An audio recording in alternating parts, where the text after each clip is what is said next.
On this episode of the Real Life Caddie podcast, I'm joined by hole-in-one expert Michael Zabbo and lifer caddie Brandon Bellestri. So much has been happening at the resort recently, we decided to dedicate this whole episode to caddie stories. Some highlights that you will enjoy include whether Zabbo could hold his nerve for a chance to win 10 grand on a simulator. I caddied for one golfer who absolutely hated his cart partner with a passion, and Brandon couldn't keep his eyes off of one of his golfer's junk. Zabbo and I also have a great story at the end of the episode about a cheating golf pro, but not the typical cheating on the course that you'd expect. As always, we wind up the episode with our listener shoutouts. If you're new to the podcast, please feel free to go back through our mostly evergreen catalogue of episodes. Please also check out our podcast sponsor, Big Game Golf. In the meantime though, we hope that you enjoy this episode.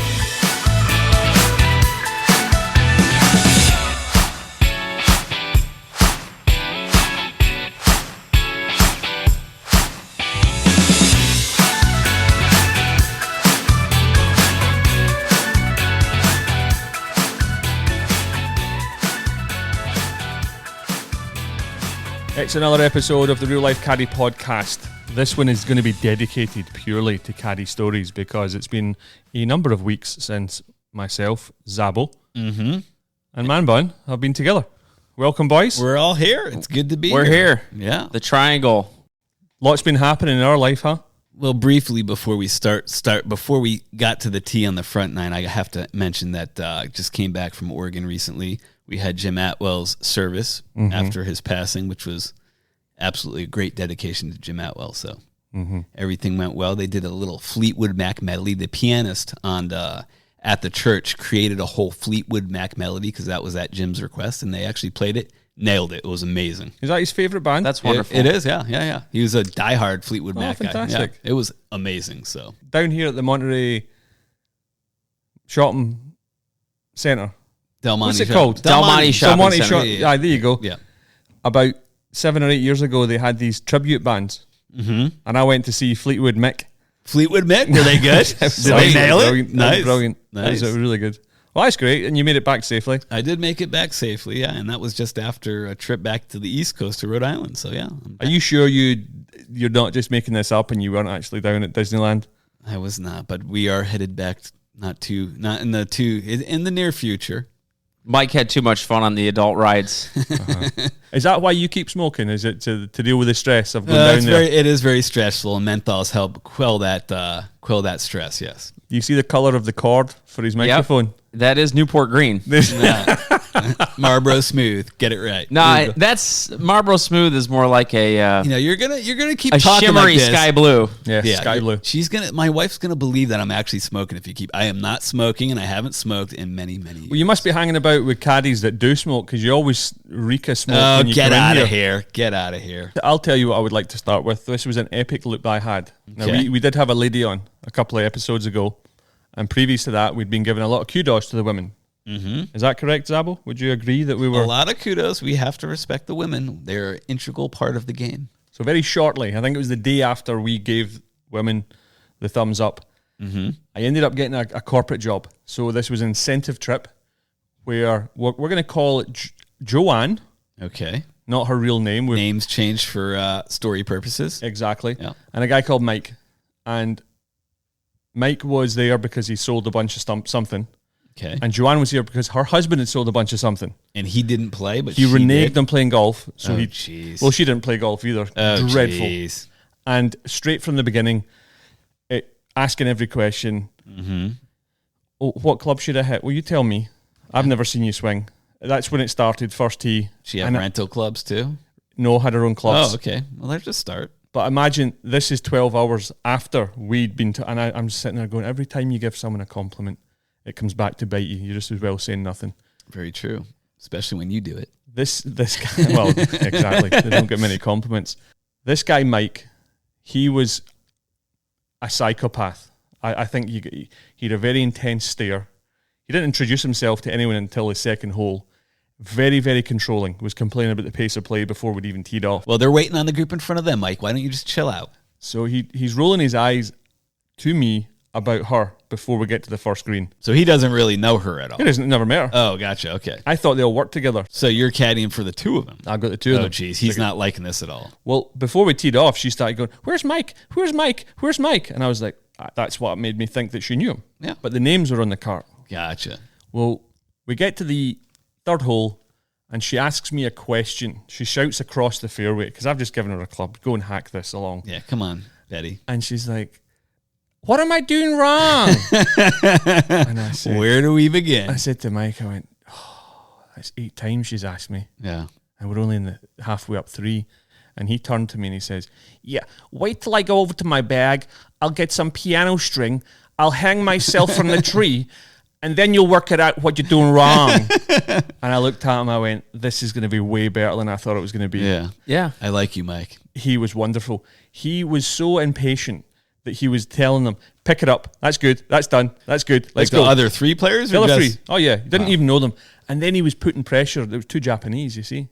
Oh, so they weren't like part of the group? You weren't All part of the same Okay. corporate group, but there was a husband and wife, these Japanese people. They had their handicaps swapped around. So there was a 24 and an 18 handicap. Mm-hmm. He was the 18, but on the card, the organizer got the names wrong. Oh, You see? that happens. He got 24 shots. Oh, geez. They were both legit. So they were going to win this thing. But Mike starts getting very, very involved. He's telling them, he's scalding them when they miss putts. Really? Oh, he was so Nice. intense. Good It was for so you, Mike. intense. Yeah. But I almost felt sorry for Joanne at one point. It didn't last very long. And she'd only hit 1 shot. He says, "Pick it up." You've had enough on this hole. Yeah, it wasn't very good, and it's not going to get better. You know, Joanne did something else I forgot on the 7th hole closest to the pin. She puts the one in the ocean. Mm-hmm. She takes another one off the tee, puts it in a bunker, takes 3 to get out, hits it up on the green. Now, Mike had hit his close, so it's closest to the pin he grabs. So he's ordering the Japanese folks around. No, the Japanese lady, she hit it close. That's what it was. Of course. She hit a hybrid 13. The 18 handicap. 13, hybrid 13 for that, by the way, folks. Hits it to 4 feet. Great club if you have it. And Mike's all over her. You know, no, grab this end. You grab this end. Well, Joanne finally gets up there. They're putting the Japanese lady's name down. And Joanne says, "Oh, I'll put mine back." I went, she'd hit some putts. I went, "Why?" She goes, "Well, I've got to measure it." Oh, jeez. She didn't. Even my wife, who doesn't play the game, Yeah. as far as I'm aware, I didn't know. I never asked. But she knows how it works closest to the pin. Of course. Horrific. Yeah. Didn't help her cause with Mike either. After you just brought up that story with a lady in your group, I might as well bring up one with a lady in my group. Another incentive trip corporate deal. I had Brad, Lulu, Linda, and Dylan. A lot of fun. So Brad, he comes up here and I'm like, it's a corporate like financial group, and I'm trying to figure out how all the pieces fit together. I'm like, "So Brad, like, you work with you guys?" He's like, "Well, I'm a financial advisor, but this is kind of actually a trip for me. My buddy who's working for the company couldn't make me. He called me last minute. He had to bail last minute, so I just got the free ticket." So he just drove up. He lived down in San Luis Obispo. Great dude. Mm-hmm. And man, he had fun. He could actually hit it. He said he played like 2 times a year, but he could actually play. But the ladies in the group were classic. Lulu hardly ever played golf, and we did a little bit of bumper golf. Remember? Have I shown you bumper golf? Bumper golf is great. It's classic. You'd lay 2 clubs behind the hole and like angle the club heads where you make every putt and you feel good about yourself, and it was great. Yeah, that sounds awesome. I think we need to maybe be a little more creative and figure out different ways for people to enjoy the game a little more. We could do it every day. Yeah, bumper we really golf. could. As bad as some of the people are, just like here are the bumpers, knock in the putt, you're gonna feel better about yourself. But anyway, so I talked about Brad and Lulu. Now we come to Linda, who is the absolute peach of the group. So as corporate groups do, especially when it's on the company tab, they tend to have a few beverages out there, and they get a little under the influence, if you will. Yeah. And Linda was out there having fun. She was getting her drink on, having fun, and just kind of. She was really bubbly and super nice. I think I actually mentioned something about her to you, Brandon. But anyways, so she was telling a story about like an Uber driver the night before that was like, she was being friendly with him, as she probably does with everybody. And it was like, then he was like, he dropped me off at the room. He's like, oh, maybe I'll come back to your room later. And she's like, no, I'm good. And then she was like, hey, have you caddies ever been like invited back to a women's room? Like hinting at, I was like, no, we don't do that. Yes. Not all of us are man bun over here. But yeah, anyway, so Brad was like, she might have been giving the guy the wrong vibes, and maybe he thought that she might have been invited. But yeah, it was classic. But anyways, they were not the greatest golfers, Linda and Lulu, but they had fun. It was a fun loop. It was an interesting couple of days. Was this the text message to Man Bun? It was. Mike was in front of us, and he had sent a text message saying, "This loop's gonna you might be interested in this one." She right up seems your very alley. single and very available. And I was very, unfortunately, preoccupied with my group. Had my hands full, and so I wasn't paying much attention. We were having trouble keeping up with you. You were actually, which was the problem. Yeah. But anyway, it was a great. Mike. I appreciate it was a you great looking group. out. I know they're going to be podcast listeners, so shout out to all of them. They had fun out there. It was very interesting. Was this the one where our boy from Oklahoma shouted, "Get your wang out, Zabbo"? Remember that? Oh, that was great. It was. That was the second day of this loop. It was the same group. And not what did I say to him? Oh, yeah. So those boys. We were finishing 8. Yes. You were on the 14th tee box. You tee off 9. And what I had a pretty good comeback. And then after they they could hit it. They were decent, I would say. Oh, they were good players. One of them shot level par. Whatever. Yeah. But Truly level par. Were you fluffing it? Was he taking mulligans? But anyway, so he didn't know I fluffed it a couple times, but yeah. Yeah, he shouted at me, obviously. She's like, you got to give Zabbo some shit. Or this is Zabbo from the pocket. He's giving me shit. I just the boys from Oklahoma, that you all know who you are. Total hicks. They come into town. Man Bun and myself were working. Total hicks. And they were all on the trannies. Of course they and were. And we point. I said, there's Zabbo, and this lad just screams out. He goes, "Get your..." And I said, "No, can't you just say what he said?" I can't remember what he said exactly. What did he say? I didn't even hear it. Zabbo, show us your dick. Oh. Well, I didn't hear that. I would, if he wanted to show, I would have shown him. And then I said, "Get off those blue. Are you really qualified to play those blue tees back there, boys? Because clearly not." But apparently one guy was, although that's the video you posted where he snap hook. He was even par and then snap hooked one into the ocean on 18. No, he didn't snap hook. He hit it down the fairway. He made birdie. Huh? He threw his club away and he actually made birdie. He never Apparently I didn't watch the video that close. No. So he shot even par. But going back to... No mulligans, I'm sure. Going back to getting it out for the boys, I actually said if you offer him a pack of smokes, he'd probably do it. Have to be menthols. You know this. Pack of menthols. You'll get it out. They were asking me if it was. They said, "Man Bun, is it you that has the affinity for the menthol cigarettes?" No, I've had quite a few in the past, but nothing as to our partner in crime. You're not opposed to him. What was it like having a guy to actually shoot level par? Because that was legit, wasn't it? It was fun. It was a little. I don't want to say stressful, but sometimes when people are very serious about their game, there can be there's a little edgy, right? They're committed to the full 18. This is a marathon, and they're ready to play their best round. And somebody who can actually do it, there wasn't, maybe it was the energy, maybe it was just me and the other caddy didn't have the same energy. We were laughing a lot the previous day that Big G and I had at Spyglass. Well, honestly, most people will have more fun when they work with me. Yeah, no, that's great. They will. Yeah, that's true. We're gonna make it so fun. Anyway, so it was even par, legit. Like he played it. He played it down. He didn't take 2 off the first. No, mulligans. He played it down. Yes. Well, good for him. His name's Rhett. Well, then shout out to you, Rhett, because even par there is legit, especially from the blue tees. Yeah, and he's from like Guadalajara Country Club out there in Oklahoma. Yeah, Guadalajara, Oklahoma. It's like an Indian reservation or something. Guacamole. They all know who they are. Good on you, Rhett. What else has been on? I caddied for, you guys were talking about women, and I went up for a 4 caddy for 4. I was supposed to go up for a double, and then all of a sudden at the last minute, the guy says, the starter's like, "Oh, well, it's a single now. This guy does not want caddy services." And I just did a little Michael Jackson, just turned right around and walked straight back to the bench. Good for you. And I said, "I'm not doing it. Sorry." And the next job up was a 4 caddy for 4, and it was 2 groups who were on their second or third day of golf. It was all ladies. They decided to do all men and all women. And I don't know if I've ever caddied for 4 women with just 1 caddy. Really? Right?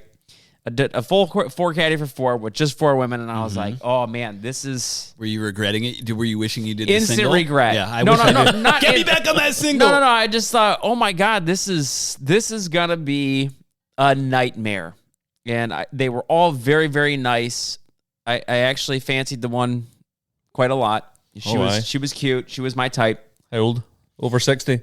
Well, I thought she was 55, and she was more like 65. 65 with a pulse. That's your type. Yep. She was cute. Anyway, first off the tee, boom, this way, that way, on the range, over there, cart path only.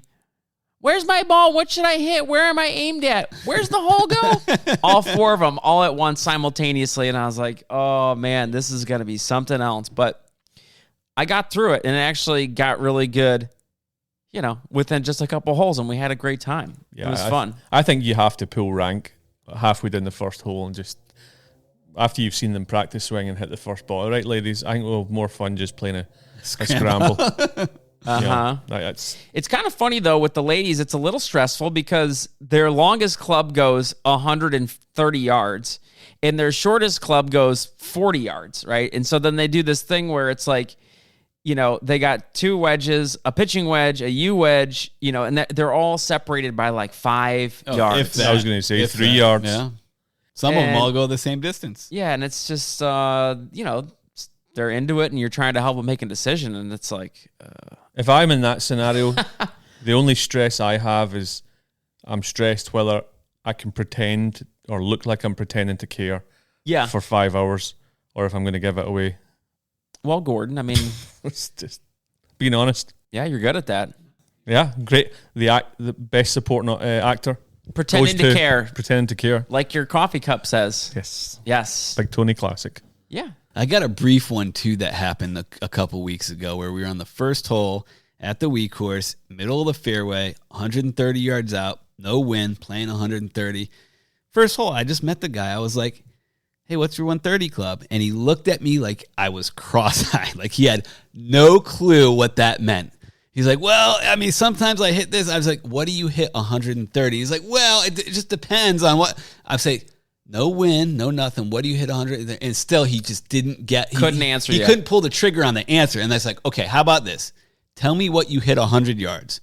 And he goes, well, I can hit my 56 100 yards. I say, I got it from here, buddy. I got it the rest of the way. I'll never ask you again. Every shot the rest of the day, hit this, just hit it full. And he never had a problem with it.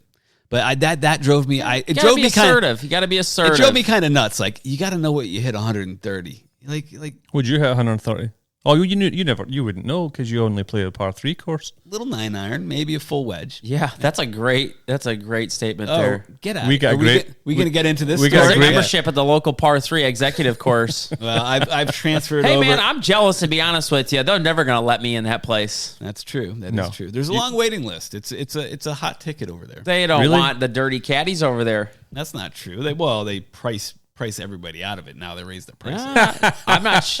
I'd be willing to pay the ticket because I would like to play more golf in a convenient way. Next to where I work. I wouldn't pay to play it. Well, you should. No, I'm talking about the range. I would love to hit more range balls or range balls at all, but I'll never get that phone call. Not with that attitude. About 10 days ago, my wife texted Zabbo. She heard something on the radio that down in Carmel, there's a place called Lynx Club. Lynx Club, great place. Shout out to them. It's a bar, restaurant, and it's got 4 or 5 simulators. It's got like 6 or 8. Has it got that? It's a big, too, like it's a big place. Legit simulator. It's legit. It's got TrackMan. Count it. She sent him this thing where the radio were going to be down there, and you could go down and qualify.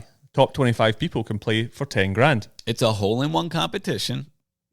10,000. She texted me right away, which I don't know if it was a backhanded thing to me. She's like, hey, Zabbo, this would be great for you, a simulator. It was backhanded, but also, hey, this might be fun for you. Yeah. So Zabbo went down, he qualified. He asked me if I was going. Of course I qualified. Of course he qualified. He told me, how about this? Zabbo told me he qualified at 5 feet 10 inches. No, 10 feet, right? 1 inch. 10 feet, 1 inch. I've got the text. I still have the text. Pull it up. I was 10 feet 1 inch. He claimed he was the top qualifier. I was and second. Then, I was second. when he was calling the lady about when he should turn up on the Saturday, it changed to, I was second qualifier at 10 feet 5 inches. So how about that? Look back through your text message. I never we'll said do 5 that feet. later. I never said 5 feet ever. Top qualifier. Nope. Anyway, he gets me to go down on Saturday, down to Carmel, Saturday afternoon. This is an hour and a half of my life I'll never get back. Oh, you loved every minute of it. And there's Zabbo. There was, I think, only 12 of them turned up to There was 25. Oh, that's true. There wasn't that many. It was like 15, maybe 20. A really bizarre thing, like hitting balls. Have you ever played sim there? Yeah. Well, I played one with my dad and my uncle and my brother-in-laws back at home. We have one. Logan? Yeah, Logan and Shout Joe out and to Logan. and my dad. Well, anyway, so the qualifying was from like 116 yards or something. So I was told that they were going to play like 7 at the big course. So I was figuring, 100-yard shot. Well, it turned out when we got there, it was 186 yards because they have to, as G mentioned, they have to insure it. So it has to be over like 165 when you're insuring something for like $10,000 on the off chance somebody does have a hole in one. Brandon, it's classic, mate. All these people turn up. They've got their gloves. There's a guy walking around. There's a guy walking around with a glove in his back pocket, like hanging out perfectly, Yes, as if he'd ironed it, and it's hanging out. Was he wearing his cleats? Oh, dude, they were doing everything. Hat, dressed for the occasion. Some guys, you know what Zabbo did? He brought his own ball. It's true. Well, when I qualified, they had some like beat up old balls that didn't even have a logo on it. I'm like, I at least want to know what kind of ball I'm hitting. So cringy. Yeah. And then this caddy turned up, and Zabbo says to me, he says, "Oh, such and such told me he's really good." And somebody else told me he was good. I never played with him. I said, rule number 1. Here's the rule: if someone tells you they're really good at something, they're not that good. Okay. But he wasn't the caddy. He told me another caddy and then told me he was good. Another caddy saying somebody's really good. It's just they're not good enough. They're not. I says he ain't that good. And then he stands up. The lad stands up, shanks one. Hit it further right than Zabbo did in his $10,000. Well, he didn't carry the water either. He didn't oh, that's right. He hit 127. Oh, no. It was 186. He hit Shocking. 127. But you're not going to ask how Zabbo did for the 10 grand? Zabbo, tell us how did it work out for you? I kind of hit it a little right towards the cart path, right of the green, but I hit the true number at least. I hit it 100. Path. You hit the cart path. What? How does that work? It was close to the green. It was at least 20, 30 yards. You right just of leave the the face wide open or what? A little. I think you got to aim further left on those things. But anyway, so they said to start, we're going to have an extra competition. Closest to the pin's going to win a big prize basket. So I was like, oh, cool. But they figured out the hole-in-one competition didn't show you how far you are away from the hole. So I hit a terrible shot, I admit. Well right of the green, not even close. How could it but not tell you? It didn't tell. It was just measuring if you got a hole-in-one or not. So he said, okay, after this, we're going to do another competition where closest to the pin from 112 yards, more Zabbo's length, is going to win the big prize basket. And he said, we're not going to draw numbers or anything, just come up. I was like, I just want to get out of here. I'll go up first. And I ran up there and first. And where did that? You remember that distance that I hit it to, G? It's very rare that on a closest to the pin, somebody will hit the ball to their height.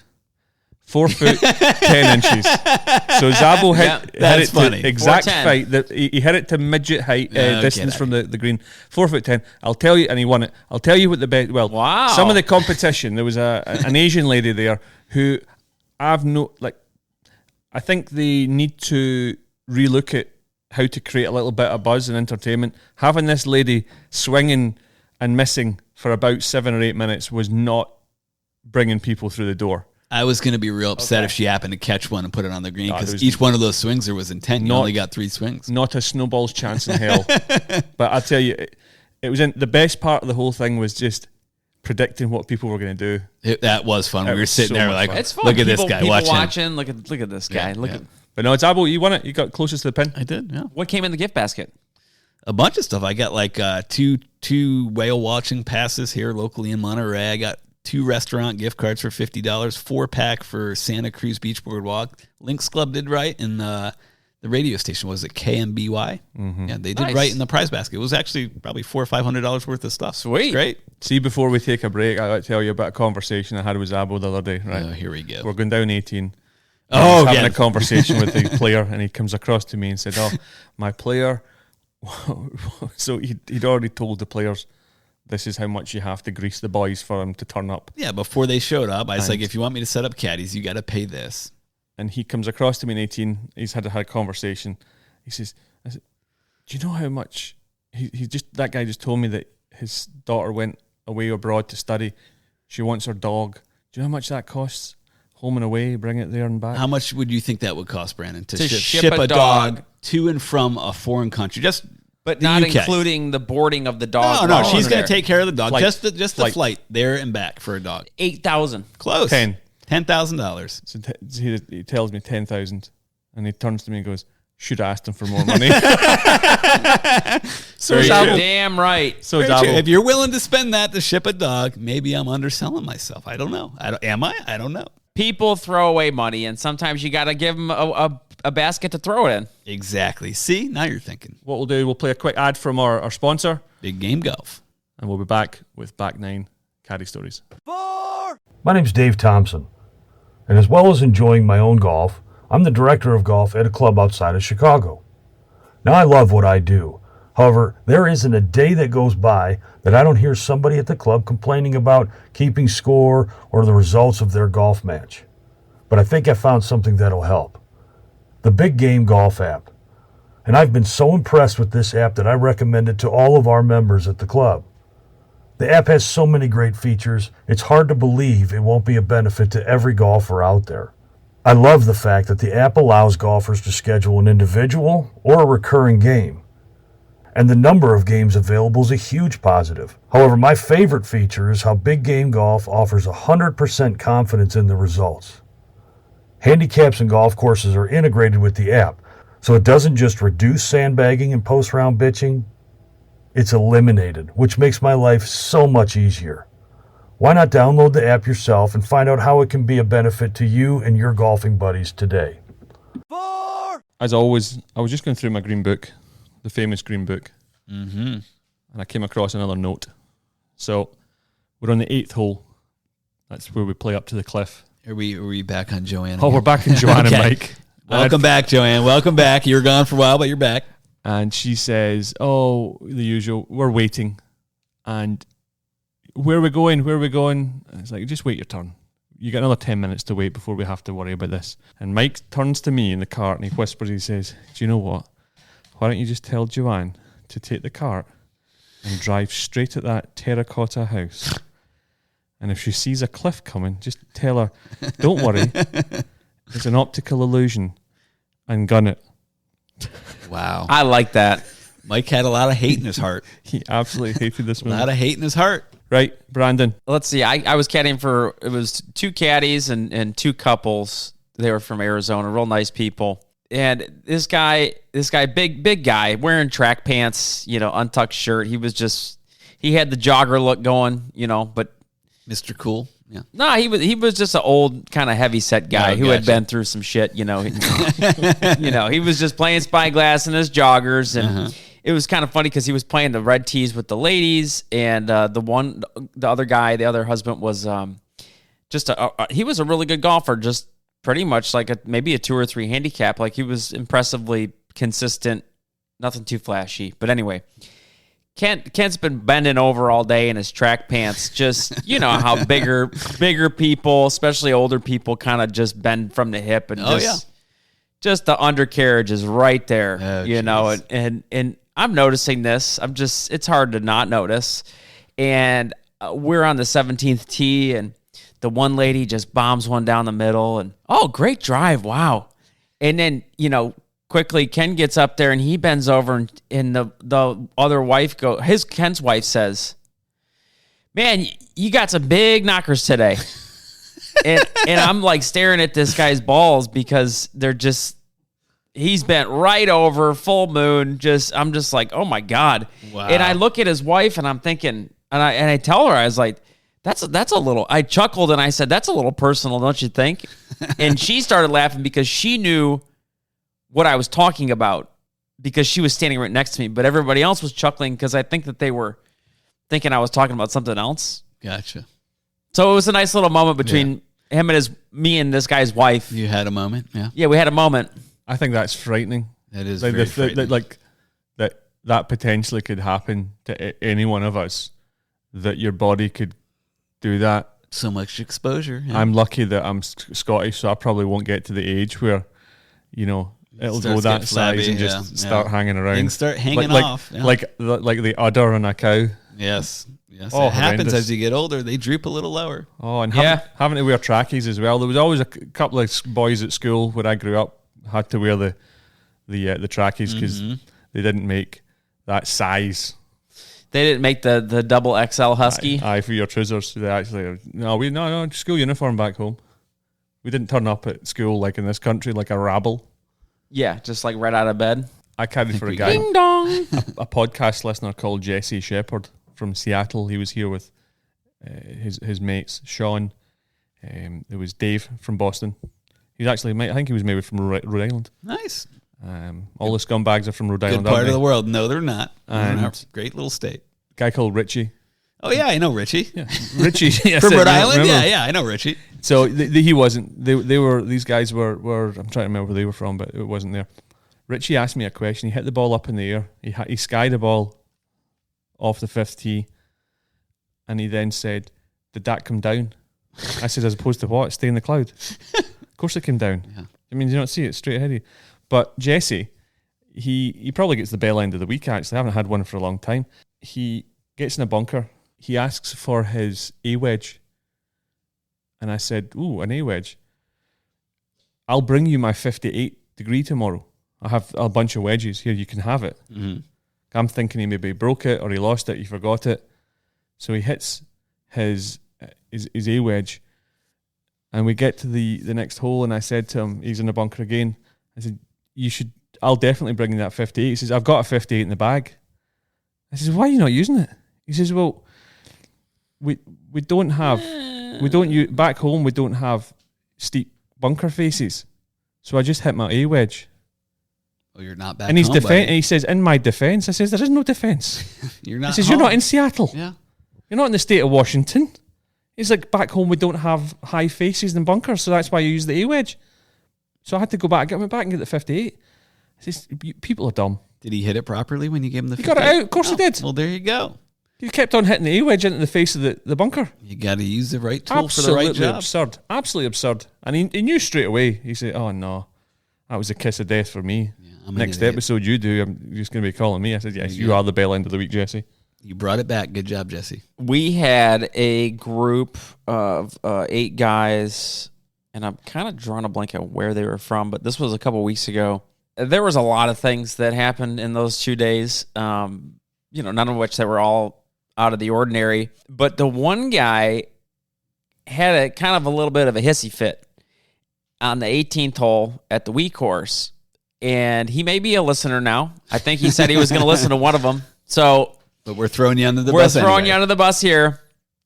He misses his putt, perhaps a little hard lip out on the right there, front flagstick, front cup. Takes a whack with his putter to whack the ball off the green. Seen this before. Takes a chunk out of the cup. Right at the cup. Out of the cup. Oh, no. Take the hard chunk right out of the... Irreparable. You just can't fix it. Irreparable. Just nasty. Oh, man. Like did you call the super? It was at the end of the day. Gotcha. I think the group in front of us, they damaged the cup, man. Something's not right. They did the best they could. But yeah, that happened. And then on another occasion, just recently, this just happened just the other day. I had a player miss a putt on the last hole, and he didn't really finish strong. It was a bad close to the round. Picks up the ball, does a putter whack. Ball goes, he just connects. The ball goes flying into the patio of the clubhouse. Wow. Thankfully, it didn't break anything. But it was a hard landing into the wall, wood paneling, just whacked around a little bit. And I mean, it was quite surprising. You got to be careful when you do that because you never know. Once in a while, most times they whiff it when they do that. They throw it up and try to hit it with their putter. But once in a while, if you connect, look out. That ball's going to spring forward. Did you boys see Twitter, my latest post? The latest being by the time the episode comes out, it's going to be weeks ago. But yeah. I work behind a group. The caddy's name's Logan. And then, I did see that post. That was classic. Yeah, and the boys are caddying for one was a club throw. I saw him throw probably 15 clubs. 15 clubs? Every single shot he was throwing a club. He's that guy. But yesterday I saw Logan. He said he sent me the photo. It's a great it's at picture. the 13th. There's trees either side of the fairway, and there's white sky, and you see this driver flying through the air. You know, it was just a perfect photo. It was a great photo. If anyone is actually not already following on the Twitter, it's actually called X now. Don't know why they changed the name. I do, because Elon Musk has a big ego and wanted to be branded his brand. Okay. Oh yeah, I kind of saw that. I mean, I'm not on Twitter, but I clicked on a link to find some news coverage, and then it automatically puts you to the login page, and I noticed that it looked different. Yeah, it's called X now. But if you're not already following Glorified Donkey on X, you really should. It's a wonderful. It's good stuff. I think it's my favorite photo I've ever seen. It's pretty cool. It is pretty cool. The club is real high in the air. It's pretty sweet. Because there's a marshal standing, two caddies. Oh, Louis, love him. And you don't see the players. You just see the club flying through. And obviously not flying because it's a photo. It's not emotional. It's a piece of art. I mean, it could be really hung in is. a golf museum, really. It really could. Yeah. It sort of, they always say... The title would be Angry Golfer. That's it. A picture tells 1,000 words. Yes, it does. And I think it actually sums up a lot of our job. Mm-hmm. This episode, we won't be doing any mailbag questions, boys, because Zabbo and I are going to finish with a story that happened just recently. This is outstanding. Again, very much demonstration of what we deal with in our lives. However, if you do have any mailbag questions for the next episode or some upcoming ones, podcast@glorifieddonkey.com, or you can send them in on social media. Zabbo, 8 guys from... there's no need to tell. We're not going to name anything specific, but just for a little preface, if you remember the story, if our listeners remember, a few months back, we had the guy, we went to the par 3, and he was like, he saw that guy, and he was like, hey, I remember I hung out at your house with your wife, and then, your wife was like all over my wife, and she was trying to go to the strip club, and he's like, yeah. He's like, you divorce her? He's like, yeah, actually I did, and that's my son right there. He said it right in front of his son. These guys were from the same exact club as this. But so anyways, They come into town. Originally, he wanted me to set up all the caddies, and I told him, okay, this is what it's going to be to set up all the caddies. I said, this is what caddies expect to be paid. And he said, you know what, just you caddy for me, and everybody else will do their own thing. So last minute, he said, okay, bring another caddy along. We want to make sure we get good guys. So I brought one other caddy, G being the caddy, and we're on the second hole, and the group behind us comes up, and we hear it. We're driving off the tee, and they're yelling back at the group, Daddy's a cheater! Daddy's a cheater! Oh! And we want to take it from here, G, and explain why Daddy's a cheater. So it's the pro from the club. It is the head pro at this golf club. I know through someone else. Mm-hmm. You've met this pro before. I've caddied for him before. You've caddied for him before. I didn't recognize him. And then, because he came up and he said, oh, hey, how's it going? I said, do we know each other? Yes, I worked for him last year. Turns out, this lad, this is a Friday. They've already left to go on the golf trip, and then he gets a phone call from his wife. Phone call from the wife. They're already they're on the plane or headed out. They're on the road. And she's telling him, I found out you're cheating on me. We're moving out. Me and the 3 kids. And it's over. It's over. He's acting like Billy Big Boss. Like he doesn't care. Turns out she's from a huge family. Lots of brothers. One of the boys is like, listen, mate, don't check your ring in your phone. Yeah. Because everything's coming out. Well, and it turned out, actually, funny you say that she disconnected the camera from the doorbell, because she did bring everything out and disconnected the camera. So this guy has been diddling around with some chick. From the club. He's told her that, he wants to move in with us to get together, and she's going, no, I just wanted some hanky-panky, bro. Yeah, I was just saying it for a good time. I don't love you. I have no interest. I'm good. Then now the wife's like, get out. So I said, boys, I predict this time next year, your boy's going to be up here caddying with us, because the wife's going to take 50% of what he does have and about 75% of future earnings until those kids are 18. But It was the boys were relentless as well. Oh, they let him have it about it. Every other comment was something about his wife moving, and Daddy's a cheat. So she got him on the phone, and the kids were right there, and she's like, "Say hello to your father, boys. The cheater. He's a cheater. Daddy's a cheater. I'm moving out, or we're moving out because your dad's been cheating on me." So yeah, she got the kids involved right away, and he to his credit, I mean, he was To his credit, well, I wouldn't say Really? credit, but he was just you're a married man. Come on, Zabbo. Well- to his credit, there's no credit. Well, he was playing it off like it was no big deal because he was so wasted the whole time. He was drinking very heavily, and my boy was like, man, when reality sets in here, he's in for a rude awakening. And he wasn't in our group the first day; he was in my group at the second day. You could tell those last 4 or 5 holes because they were flying out that night. He started thinking. He's like, I saw him a lot of times, like look over and take deep breaths and like, oh man, what am I going back to? And yeah, with all the brothers and stuff, I think I hope he had a little.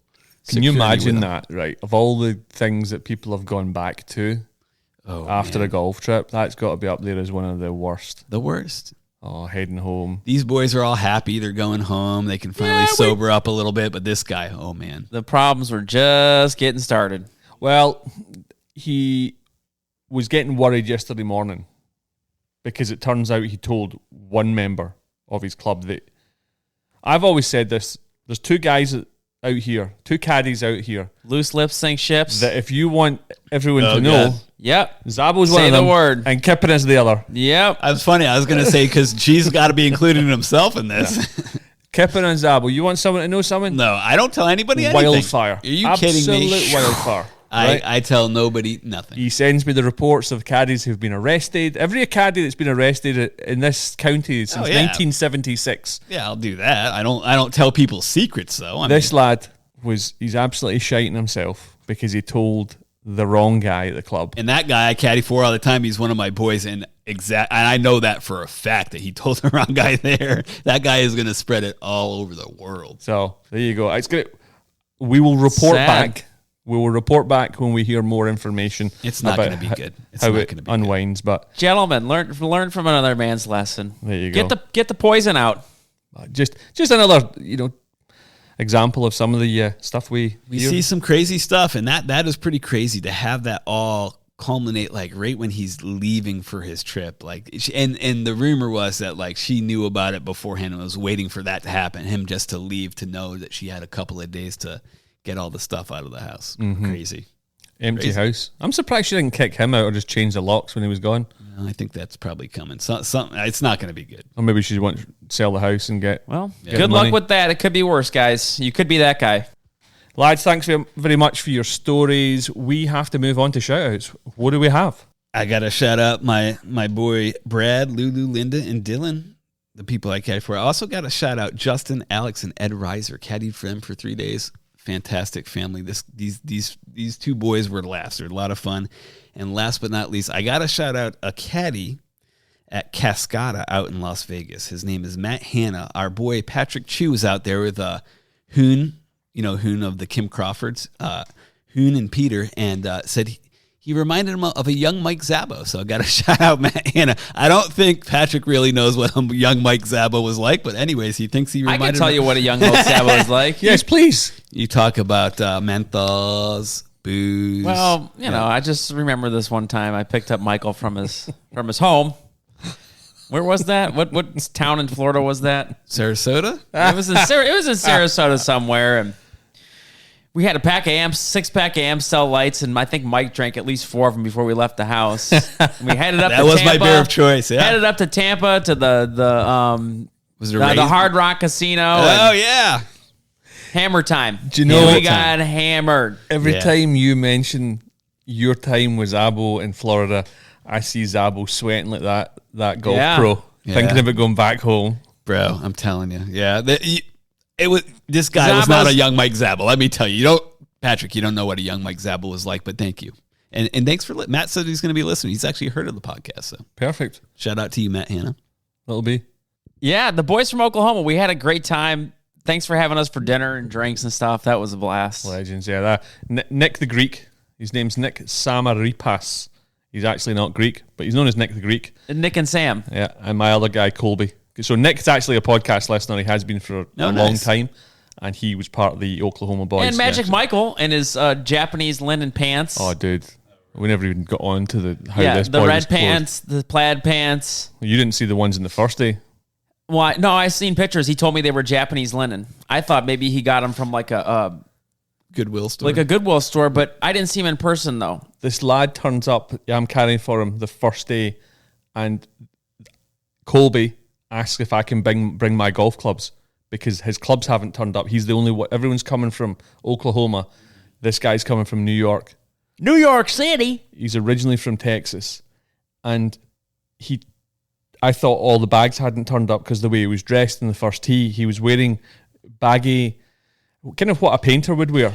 Yeah. He looked like our old caddy outfit. They were chic, fashionable, baggy, black cargos that were made out Pockets. of what he called Japanese linen. He'd pockets in the sides, and I thought it's kind of thing a janitor would wear. Yeah. And I thought he'd turned up maybe in a pair of trackies, which they wouldn't allow in the course.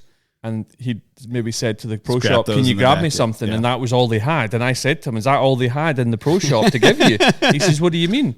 And he looked at the shoes. He said, no, the shoes. I said, the trousers. He goes, no, these are mine. Wow. I says, oh, you chose those. That was your Horrific. choice to wear those. Wow. I'll post that on Twitter because I got photos of each day. Okay, good. Hey, But if anybody could pull it off, it's Magic Michael.